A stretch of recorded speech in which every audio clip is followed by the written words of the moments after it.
घटना है, वो एकदम आश्चर्यचकित हो गई कि यहां तो एक संत बैठे थे, महापुरुष बैठे थे, वो कहाँ चले गए, और ये आसन पर ये देवी कौन बैठी है नेत्र बंद करके। बाद में पता चल गया कि उन महापुरुष का जो अपना निज स्वरूप था, सिद्ध स्वरूप था उपासना का, उस स्वरूप का उस प्रेमी भक्ता को दर्शन हो गया।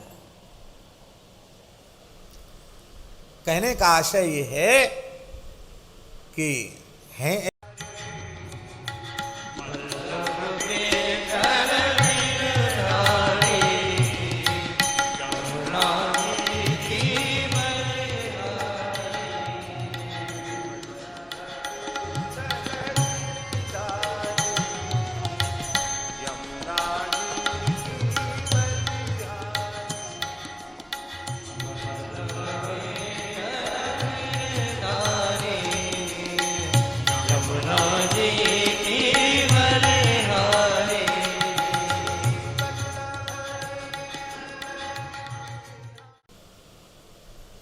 समस्या क्या है, हम हैं तो भगवान के भोग्य, और भोगे जा रहा है संसार हमको।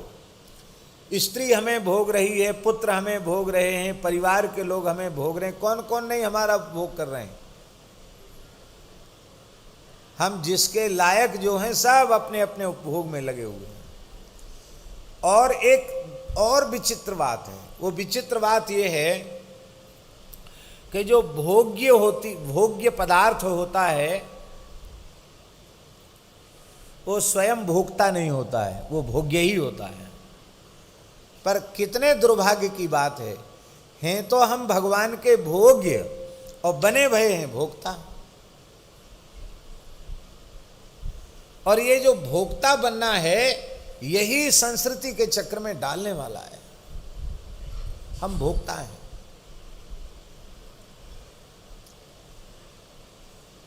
अब हम केवल संकेत में ही कहेंगे, भोक्ता पुरुष है और भोग्या प्रकृति है। भोक्ता पुरुष है और भोग्या प्रकृति है। इसीलिए महान रसिक आचार्यों ने पुरुष देह में उत्पन्न होकर भी अपने को पुरुष नहीं माना। किसी ने गोपी माना, किसी ने सखी माना, किसी ने सहचरी माना, किसी ने मंजरी माना, किसी ने अपने को दासी माना। क्यों माना? भैया बनाए तो ठाकुर जी ने आदमी, और तुम बैयर काय को बन रहे हो हैं? भगवान ने तो पुरुष बनाया, तुम स्त्री क्यों बन रहे हो? ये भोक्तापना नष्ट नहीं होता है। हम भगवान के भोगी हैं।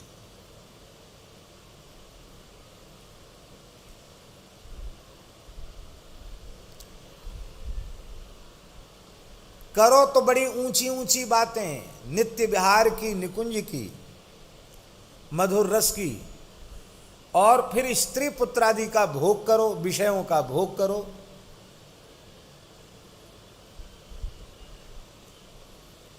तो भैया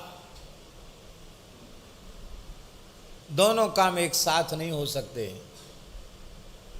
कि कोई ठहाका लगा के हंस भी ले और गाल भी फुला के रख ले। हंसब ठठाए फुलाए वो गालू, दोनों एक साथ नहीं होगा। कबीरदास जी कहते हैं, कबीरा मन तो एक है भावे तहां लगाओ, चाहे हरि का भजन कर चाहे विषय कमाओ। इसलिए जब तक भीतर से ये भोक्तापना नष्ट न होवे तब तक बाहर से नाटक नहीं करना। बहुत कठोर बात कहने जा रहे हैं, अन्यथा मत मानना। किसी की उपेक्षा या किसी का तिरस्कार, इसका भूल कर स्वप्न में भी ये प्रयोजन नहीं है।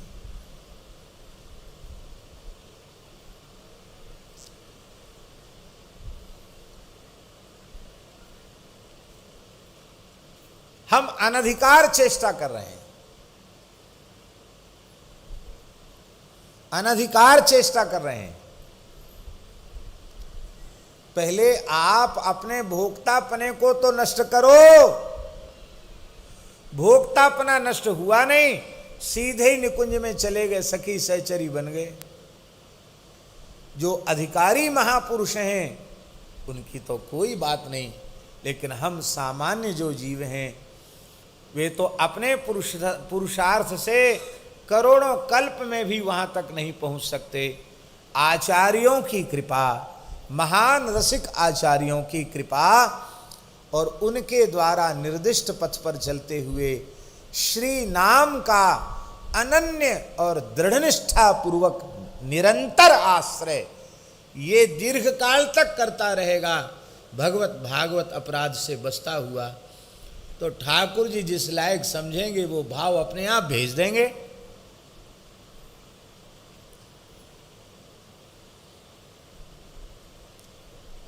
ये बात सबको अच्छी नहीं लगेगी, हम ये भी जानते हैं, लेकिन भैया हमारी प्रार्थना है हमें आत्मनिरीक्षण करना चाहिए।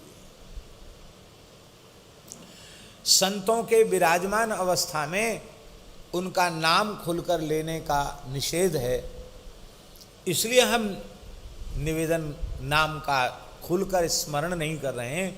पर एक सत्य घटना है, एक महापुरुष, रसिक प्रेमी महापुरुष भाव राज्य में, ध्यान में, मानसी सेवा में, चिंतन में बैठे थे। एक गृहस्थ ब्राह्मण के घर में प्रसाद का समय था। कौतूहलवश उस घर की ब्राह्मणी ने थोड़ा सा किवाड़ ऐसे करके देखा कि महाराज का नियम पूरा हुआ कि नहीं हुआ। तो जहाँ महाराज बैठे थे उस स्थान पर उसे महाराज नहीं दिखाई पड़े। एक 15 से 16 वर्ष की, एक अत्यंत गौर वर्ण की, केसर के जैसा जिसका रंग है, ऐसी एक किशोरी दिखाई पड़ी। नक्सिक आभूषणों से सुसज्जित एक किशोरी दिखाई पड़ी। भैया जी सत्य घटना है। वो एकदम आश्चर्यचकित हो गई कि यहाँ तो एक संत बैठे थे, महापुरुष बैठे थे, वो कहाँ चले गए, और ये आसन पर ये देवी कौन बैठी है नेत्र बंद करके। बाद में पता चल गया कि उन महापुरुष का जो अपना निज स्वरूप था, सिद्ध स्वरूप था उपासना का, उस स्वरूप का उस प्रेमी भक्ता को दर्शन हो गया। कहने का आशय ये है कि हैं ऐसे महापुरुष। चोली गांव की घटना है, एक घटना चोली गांव की है। परम पूज्य श्री वेणुविनोद कुंज वाले महाराज जी, संकीर्तन हुआ शिवजी मंदिर के आगे और उनको भावावेश हुआ, और उस भावावेश में उनको मूर्छा हुई, और जब मूर्छा हुई तो क्या नाम था उन संत जी का जो है, हाँ, बाबा श्री नागेश्वर दास जी, उन्होंने महाराज जी को उठाया। तो जनता की दृष्टि में तो पूज्य वेणुविनोद कुंज वाले महाराज जी थे, लेकिन जब बाबा नागेश्वर जी ने उनको उठाया, उनका स्पर्श किया, तो उनको लगा कि किसी 15-16 वर्ष की किशोरी को पकड़ के हम उठा रहे हैं, बिल्कुल स्वरूप, नक्सिक, वेणी और पूरा श्रृंगार। वे एकदम व्याकुल हो गए। ये है इस प्रकार की पात्रता जिनकी होती है, वे इस रस के अधिकारी हैं।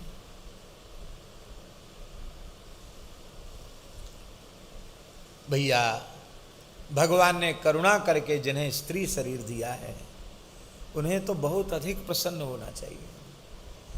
पुरुषों को अपने पुरुष भाव को नष्ट करने में कितना समय लगेगा, और माताओं को समय नहीं लगना है। वो तो बनी बनाई राधा रानी की सखी सहचरी हैं। इसलिए इसे किशोरी जी का कृपा करुणा का विशिष्ट प्रसाद मान करके बस आवश्यकता है गोपियों के पद चिन्हों पर चलने की। इस प्रेम पथ की आचार्याएं हैं ब्रजांगनाएं, उनके पद चिन्हों पर चलने की आवश्यकता है, उस भाव को स्वीकार करने की आवश्यकता है। बस कई माताएं बड़ी ग्लानि में होती हैं, अरे महाराज हम पुरुष होते तो बहुत अच्छा होता, भगवान ने हमें स्त्री बना दिया, भगवान की ज़्यादा कृपा है। जो पुरुष हैं वो तो स्त्री बनना चाह रहे हैं, तुमको स्त्री बना दिया तो तुम कहती स्त्री हम क्यों बन गए। स्त्री का शरीर उसके भजन का कवच है, कवच।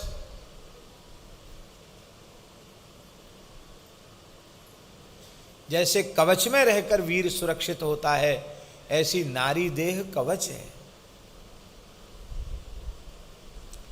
समय इतना भयंकर है, इतना भयंकर है, इस कराल कलिकाल में किसी पर भी विश्वास नहीं किया जा सकता। जैसे भेड़िए भेड़ बकरी को देख करके टूट पड़ते हैं, ऐसी ही कलियुगी पाप पंक से मलिन कलिमल ग्रसित मनुष्य की प्रवृत्ति भेड़िए के जैसी हो गई है। इसलिए माताओं के चरणों में विनम्र प्रार्थना है, वे पुरुष वर्ग से अपने को सर्वथा बचा करके ही और वे साधन करें। इसी में उनकी मेरी बहुत विनम्र प्रार्थना, आप लोग अन्यथा न माने। जो सिद्ध कोटि के भगवत प्राप्त कोटि के महापुरुष हैं, पुरुष देह में हैं, उनके भी अत्यंत निकट होने से स्त्रियों को अपने आप को बचाना चाहिए, और उन समर्थ पुरुषों को भी मर्यादा की सीख देने के लिए, अपने आप को सावधानी रखने के लिए उनको भी, भले ही उनके मन में विकृति विकार नहीं है, पर निकटवर्ती जो लोग हैं उनको सीख देने के लिए उन्हें स्वयं मर्यादा के पालन का विशेष ध्यान रखना चाहिए।